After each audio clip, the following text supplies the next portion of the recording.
Let's start with those bathroom laws. Sure. You have North Carolina saying it's going to sue the U.S. government. Department of Justice saying it's going to sue North Carolina. You've said that Texas is going to fight this. How? Sure. A similar lawsuit? Well, we're going to fight it the same way that I had been fighting against the Obama administration. I think I hold a record for suing the Obama administration. I sued 31 times in my capacity as the Attorney General before I became governor.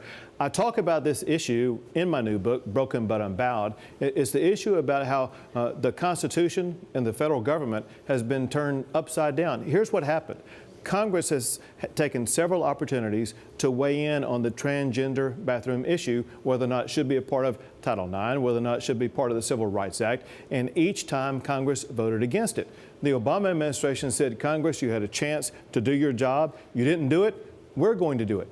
That strips the Constitution of what it was intended to do. It's the lawmakers, Congress, who have the authority under the Constitution to make the law, not the president. And what the president is doing now is making law, not executing it. So is your opposition to this about the legal overreach, or is it about the issue itself? Are you opposed to transgender people selecting which bathroom they use, or is it about the way the government's gone about doing this? Well, actually, it's both. But to be clear, the real issue here, and the bigger issue that is wrecking America, is the way the Obama administration is rewriting the Constitution by rewriting the law, which it does not have the power to do.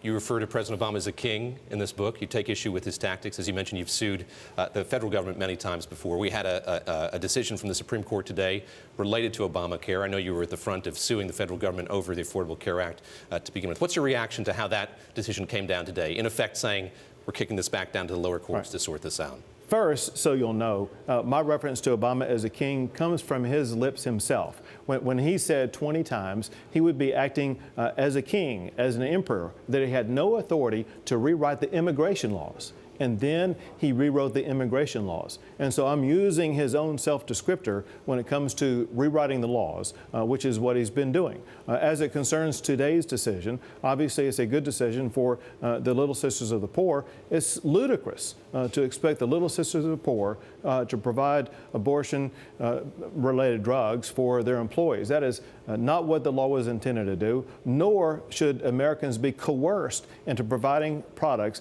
that violate their religious beliefs.